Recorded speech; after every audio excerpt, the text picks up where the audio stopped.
News, सच जरूरी है।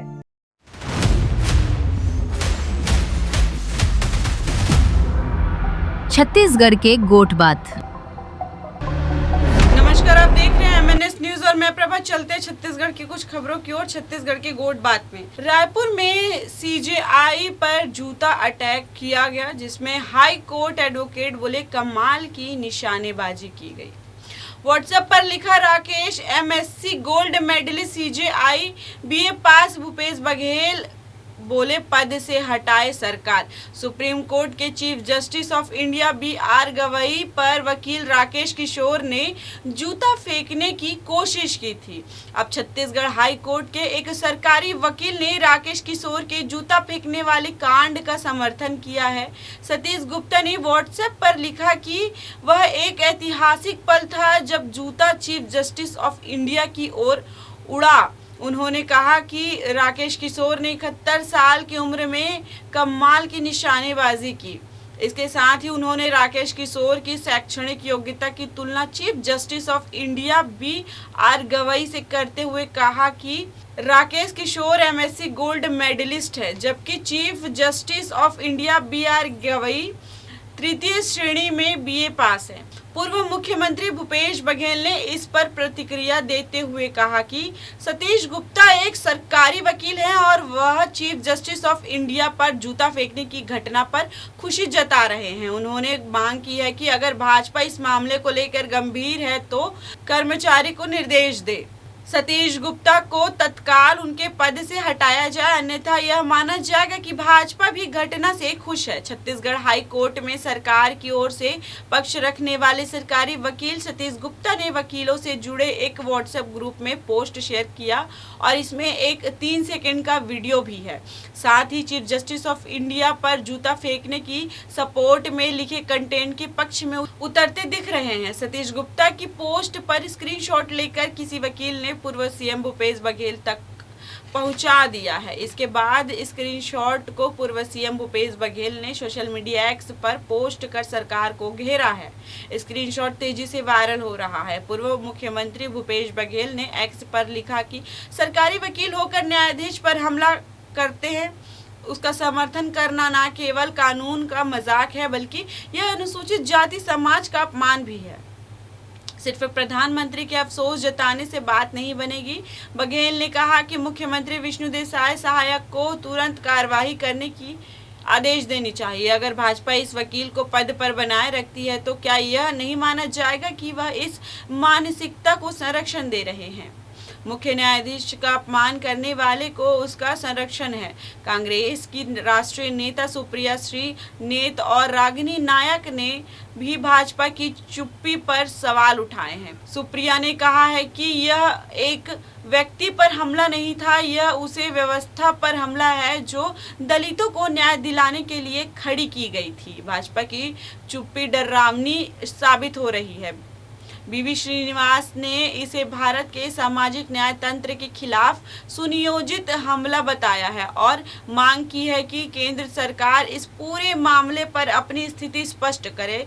सरकारी वकील सतीश गुप्ता के पोस्ट शेयर करने पर भाजपा प्रवक्ता उज्जवल दीपक ने बताया कि भूपेश बघेल के पास कोई काम नहीं रह गया है, इसलिए वह व्हाट्सएप ग्रुप पर आई हुई सूचनाओं को फॉरवर्ड कर ट्वीट कर रहे हैं। उन्होंने कहा कि भूपेश बघेल को अपने सरकार में महाधिवक्ता रहे सतीश चंद्र वर्मा का वह चैट भी ट्वीट करके करे जिसमें वह भ्रष्ट अधिकारियों को बचाने के लिए न्याय के पद पर बैठे लोगों से डील करते नजर आ रहे थे। इस मामले में भाजपा का पक्ष है वही है जो हमारे प्रधानमंत्री का है। भाजपा भारत की न्याय व्यवस्था, CJI और कई दलितों का पूरा सम्मान करती है। दरअसल वकील राकेश ने 6 अक्टूबर को सुप्रीम कोर्ट के अंदर CJI गवई पर जूता फेंकने की कोशिश की थी।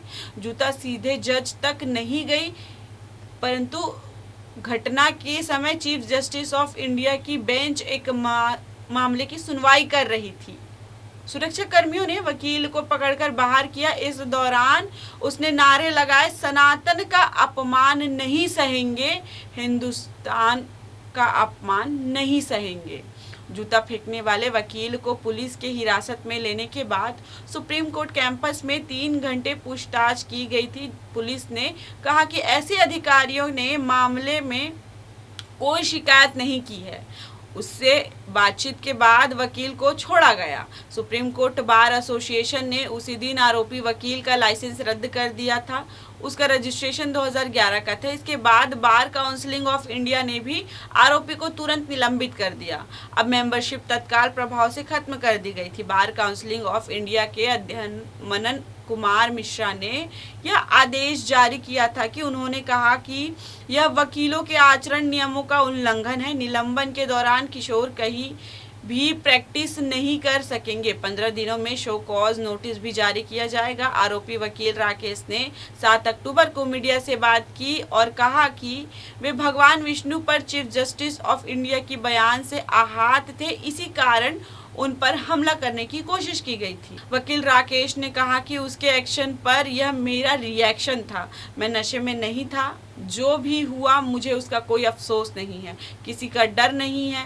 वकील ने कहा कि यही चीफ जस्टिस बहुत सारे धर्म के खिलाफ, दूसरे समुदाय के लोगों के खिलाफ केस आता है तो बड़े बड़े स्टेप लेते हैं। उदाहरण के लिए हल्द्वानी में रेलवे की जमीन पर विशेष समुदाय का कब्जा है। सुप्रीम कोर्ट ने उसे 3 साल की स्टे लगा कर दी थी, जो आज तक लगा हुआ है। 16 सितंबर को मध्य प्रदेश की खजुराहो की जवारी वामन मंदिर में भगवान विष्णु के 7 फीट ऊंची मंदिर खंडित मूर्ति की बहाली की मांग वाली याचिका सुप्रीम कोर्ट ने खारिज कर। याचिकाकर्ता ने इस फैसले पर नाराजगी जताई थी। उन्होंने कहा था कि यह हमारी धार्मिक भावनाओं को ठेस पहुंचाने वाला फैसला है। कोर्ट ने कहा कि यह प्रतिमा भी स्थिति में है, उसी स्थिति में रहेगी। भक्तों को पूजा करनी है तो वे दूसरे मंदिर में जाकर पूजा कर सकते हैं। दरअसल याचिकाकर्ता का दावा है कि यह मूर्ति मुगलों के आक्रमणों के दौरान खंडित हो गई थी और तब से यह यही हालत में है। इसलिए श्रद्धालुओं के पूजन करने के अधिकार की रक्षा करने और मंदिर की पवित्रता को पुनर्जीवित करने के लिए सुप्रीम कोर्ट हस्तक्षेप करे। भगवान विष्णु की मूर्ति बदलने को लेकर भी यह टिप्पणी पर चीफ जस्टिस BR गवई अपनी सफाई दी थी। उन्होंने कहा था कि मेरी टिप्पणी को सोशल मीडिया पर गलत तरीके से दिखाया गया है। सभी धर्म का सम्मान करता हूं मैं। बेंच में शामिल जस्टिस के विनोद चंद्रन ने सोशल मीडिया को एंटी सोशल मीडिया कहा था। उन्होंने बताया था कि उन्हें भी ऑनलाइन गलत तरीके से दिखाया जा रहा है। वहीं याचिकाकर्ता के वकील संजय नली ने कहा कि चीफ जस्टिस ऑफ इंडिया के बारे में सोशल मीडिया पर गलत बयान फैलाए जा रहे हैं। 18 सितंबर को ही सॉलिसिटर जनरल तुषार मेहता ने कहा था कि चीफ जस्टिस ऑफ इंडिया को 10 साल से जानता हूं मैं, यह सभी धर्म स्थलों पर जाते हैं। आजकल सोशल मीडिया पर बातें बढ़ चढ़कर दिखाई जाती है। नेता ने कहा था कि न्यूटन का नियम है कि हर क्रिया की समान प्रतिक्रिया होती है, लेकिन अब सोशल मीडिया पर हर क्रिया की जरूरत से ज्यादा प्रतिक्रिया हो जाती है। वही सीनियर एडवोकेट कपिल सिब्बल उन्हें भी सहमति जताई और कहा कि सोशल मीडिया की वजह से वकीलों को रोज दिक्कत उठानी पड़ती है। BHP की राष्ट्रीय अध्यक्ष आलोक कुमार ने एक्स पर लिखा कि न्यायालय न्याय का मंदिर है। भारतीय समाज के न्यायालयों पर श्रद्धा और विश्वास है। उन सब का कर्तव्य है कि यह विश्वास ना सिर्फ बनी रहे बल्कि वर्णन और मजबूती हो सके। हम सब का भी यही कर्तव्य है कि अपनी वाणी में संयम रखें। विशेष तौर पर न्यायालय के अंदर यह जिम्मेदारी मुकदमा लड़ने वाले की है, वकील की है और उतनी ही न्यायाधीशों की भी है।